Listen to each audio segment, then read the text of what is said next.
नमस्कार दोस्तों। इस वीडियो में हम बात करेंगे कि ऐसे क्वेश्चन को कैसे सॉल्व कर सकते हैं। हमारे पास ऐसे क्वेश्चन को सॉल्व करने के दो तरीके हैं। इस वीडियो में हम दोनों तरीके देखेंगे। तो चलिए सबसे पहले पहला तरीका देखते हैं। तो इस क्वेश्चन को देखते ही मेरे दिमाग में आ रहा है कि जो 1 है ये एक हिस्सा है और जो ये है ये अलग से दूसरा हिस्सा है। तो मान लेते हैं थोड़ी देर के लिए कि 1 हमारा अलग है, बाकी हिस्सा हमारा अलग है। और हम जानते हैं कि हम जब भी हमारे पास पॉइंट आए, पॉइंट मतलब दशमलव आए, तो हम इसको 6/10 भी लिख सकते हैं। ऐसे ही हमारे पास अगर 0.06 आए तो हम इसको 6/100 लिख सकते हैं।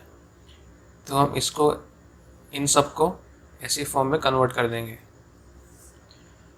तो हमने 0.6 को 6/10 लिखा, 0.06 को 6/100 लिखा, इसको 6/1000 लिखा, इसको 6/10,000 लिखा। अब हमें दिख रहा है कि इन सब में 6 सबके पास 6 है। तो क्या हम इतने हिस्से से 6 बाहर निकाल सकते हैं? तो हमने 6 बाहर निकाल लिया। 6 बाहर निकालने के बाद ऊपर तो हमारा 1 बच जाएगा, सब में 1 बचेगा। और नीचे से क्या कुछ बाहर निकल सकता है? हाँ, नीचे से यहाँ पर भी 10 है, यहाँ से भी हम 10 निकाल सकते हैं, यहाँ से भी हम 10 निकाल सकते हैं। तो हमने यहाँ से 10 निकाल लिया। 10 निकालने के बाद यहाँ पर तो नीचे 1 ही बचेगा, यहाँ पर 10 था और यहाँ पर 100 था, तो यहाँ पर 10 बच जाएगा। यहाँ पर 1000 था, तो यहाँ पे 100 बच जाएगा। ऐसे ये सीरीज़ चलती रहेगी। अब इसके बाद देखते हैं कि हमें क्या करना चाहिए। तो इसको देखने से हमें लग रहा है कि ये एक तो इनफाइनाइट जा रहा है, इसका कॉमन रेशियो 1/10 है। जो a है फर्स्ट टर्म, उसकी वैल्यू 1 है। तो क्या ये इनफाइनाइट जीपी है? क्या हम यहाँ पर इनफाइनाइट जीपी का फॉर्मूला लगा सकते हैं? हाँ जी, लगा सकते हैं। तो फॉर्मूला लगाने के बाद हमारा इसका आंसर आ जाएगा 1/1 - 1/10। इसको हम सॉल्व करेंगे तो यहाँ पर आ जाएगा 10, मैंने एलसीएम ले लिया, 10 - 1 = 1/9/10। अब ये 10 ऊपर आ जाएगा, 9 नीचे ही रहेगा। तो इसका आंसर आ गया हमारा 10/9। इतने हिस्से का आंसर आया हमारा 10/9। हमारा इसका आंसर आ गया था 10/9। ये जीपी का फॉर्मूला हमने लगाया था। यहाँ पर a की वैल्यू 1 है, a होती है फर्स्ट टर्म, पहली टर्म। कॉमन रेशियो 1/10 है। कॉमन रेशियो होता है जितने से ये बढ़ रहा है, ये 1/10 से बढ़ गया, फिर यहाँ पर ये 1/10 से बढ़ गया, यहाँ पर दोबारा ये 1/10 से बढ़ गया। तो हमारा 10/9 आ गया था। अब अगर हम इसको 10 से 10 कैंसिल कर दें और 3 × 2 = 6, 3 × 3 = 9 से कैंसिल कर दें, तो हमारा आंसर आ जाएगा 1 + 2/3, जिसको हम लिख सकते हैं 5/3। अब ये हमारा आंसर हो गया पहले तरीके से। तो ये था हमारा लंबा तरीका। अब देखते हैं कि कोई शॉर्टकट है इसका, कोई शॉर्टकट या कोई छोटा तरीका जिससे हम इसको जल्दी सॉल्व कर सकें। तो चलिए इसका दूसरा तरीका देखते हैं।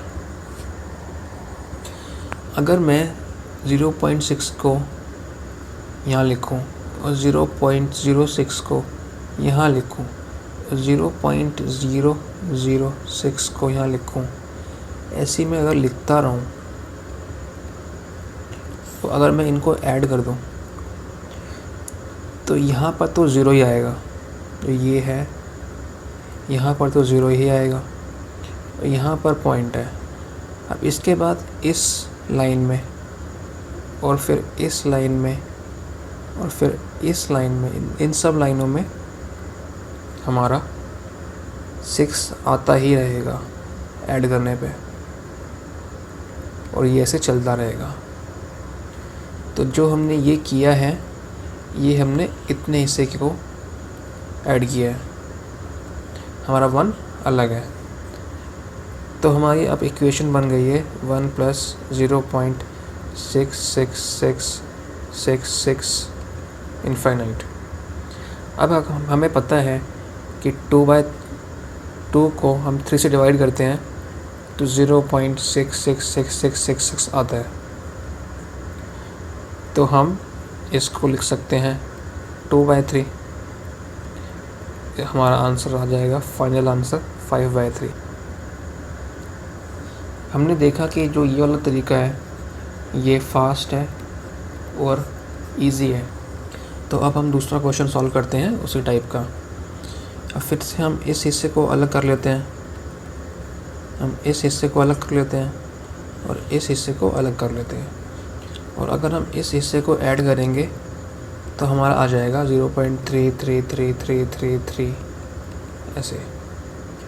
सॉरी, ये प्लस नहीं आएगा, ये चलता रहेगा। अब हमें पता है कि हम 1/3 करते हैं तब ये आंसर आता है। 1/3 मतलब जब 1 को हम डिवाइड करते हैं 3 से, तब हमारा आंसर आता है 0.3333। तो 1 तो हमारा अलग था और इतने हिस्से का हमारा आंसर आ गया था 1/3। अब अगर हम 1 + 1/3 ऐड कर दें तो यहाँ से हमारा फाइनल आंसर आ गया। तो हमने देखा कि जो हमारा दूसरा तरीका था वो बहुत ही फास्ट था, हमें कम लिखना पड़ा पेपर पे और हमारी कैलकुलेशन भी बहुत फास्ट हो गई। तो अगर आपको ये वीडियो अच्छी लगी तो लाइक कीजिए, शेयर कीजिए, सब्सक्राइब कीजिए और आप हमारा टेलीग्राम ग्रुप ज्वाइन कर सकते हैं। Thank you.